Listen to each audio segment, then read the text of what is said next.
What was your impression as you left? My impression of him was his reverence for the game. And I think that's what people don't have. Like, this guy could brag quite a bit about his defense, right? Yeah.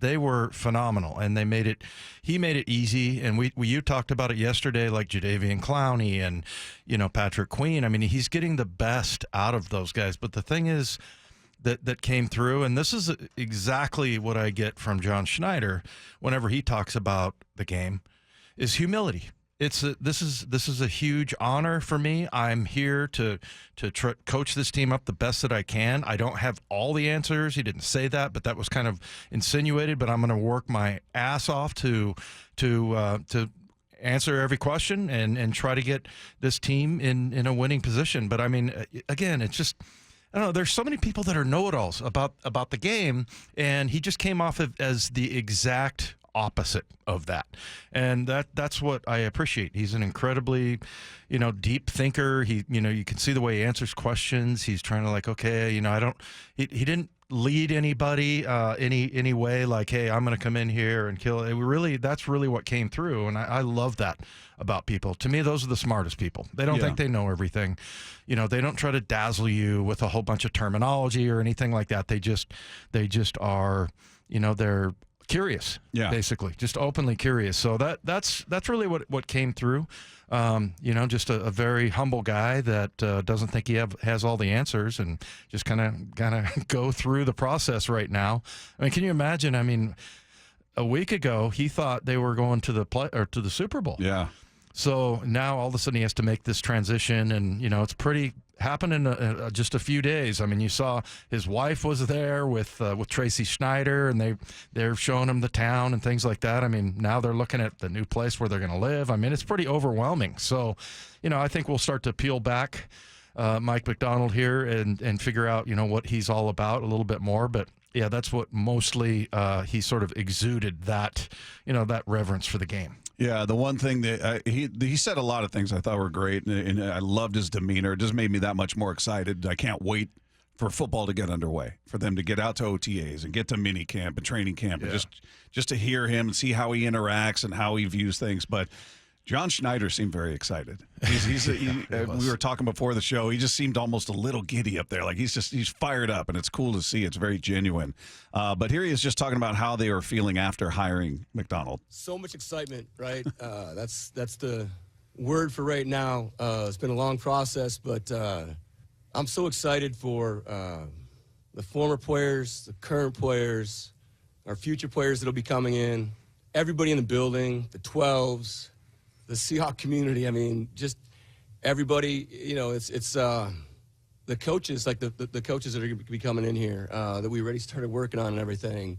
Just so excited for everybody, because this is the future right here. This is where it's going, and I think you're going to learn in getting to know Mike that he's a special dude. You could, and for those of you that didn't see it, you can hear it in his voice, but you could see it on his face. I mean, he did when he first thing. I was so excited. That's genuine. He looked like, this is awesome.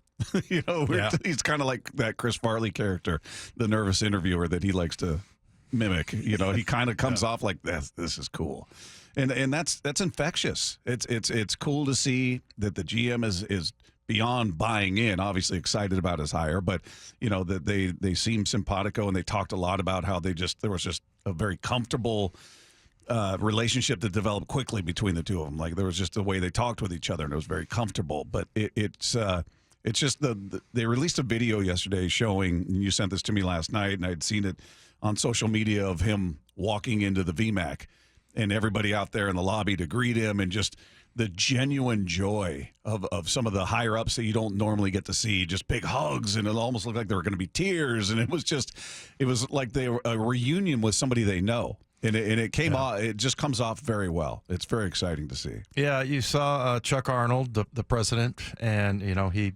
embraced him. Same thing with Bert Kold, who's the vice chair, kind of Jody's right hand man. You almost looked teary-eyed. He did. I know Nolan Teasley is a guy that is he's the assistant general manager. I think he was part of it. John, of course. And, I think Mo Kelly also, who is the player development guy. he was part of it. So yeah, they had quite a contingent of people that were, going and doing these interviews. The one thing John kind of didn't give an answer is somebody asked him, what if they'd gone to the Super Bowl? And he's like, well, I mean, I'm not 1,000% sure that, we would have gone the same way, but yeah, I mean, this is the guy we wanted. So. Yeah. And luckily that didn't happen. And there were some jokes made about we were rooting against them. Yeah, and he things said like that a few times. I'm sure Mike's going, all right, enough already. Yeah. Still That kind of an hurts. open wound, man.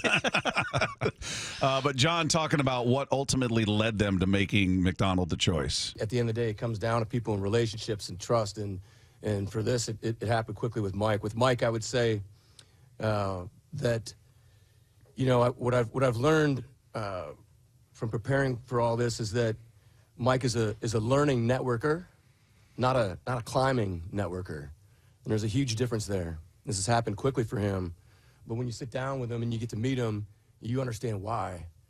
The whys of, wow, he knows that guy, he knows that guy, he knows this guy. Like, I've been in the league for 30-some years, and we know a ton of the same people. And so that really stood out.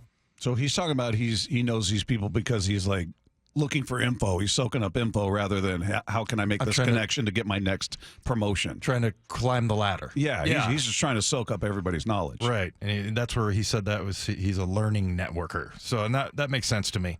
That this guy, he just wants to absorb as much.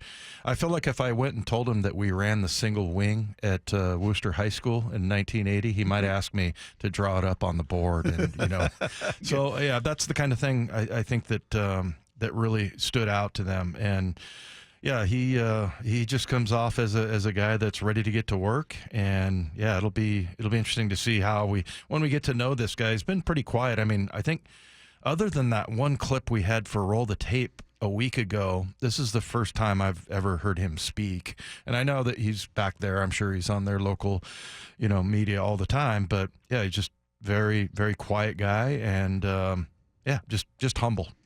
Here, a couple thoughts from him, and then we'll talk about expectations for this defense that I feel like are almost unfair, but they're coming out in a good way, a positive way, optimistic way, but it's almost unfair. We'll get into that in a few minutes. But here he is just talking about what it meant for him to get this job. This is a humbling feeling that I'm feeling right now in front of everybody, and I want to, especially everybody in the organization in the back. This is pretty cool. Just it feels like we're in this thing together, and this is a responsibility that my wife and I we take extremely seriously. Yeah, so he's said multiple times just how natural it felt, excited, and everybody up there is excited. Everybody in that building, you were in there, very cool. But he talks about what jumped out to him about this job. The first thing that really popped to me was the parallels of the organization that I've been working for 10 years, and where I've really grown into the person and the man and the coach that I am today. And that was extremely appealing to me. And to hear John talk about people and how important that is was the driving force of why we want to be here. Yeah, good people in that building, and they care about it. And that's where, I don't know that a lot of places would have, everybody waiting outside. Everyone from upstairs comes down. And NASA's down there. You get NASA down there, you're pulling strings. Yeah, no, they had everybody from the media department to, I don't know if there was maybe equipment guys, things like that. And I was just thinking, as this whole thing was going on, like, he's got a lot of people to meet, right? Oh, yeah. You've got your training staff, the doctors, you've got all of the equipment people and the film guys. And, I mean, there's... Now, when you travel with the team, there's 5 buses, and like 3 of them are full of support staff, pretty much.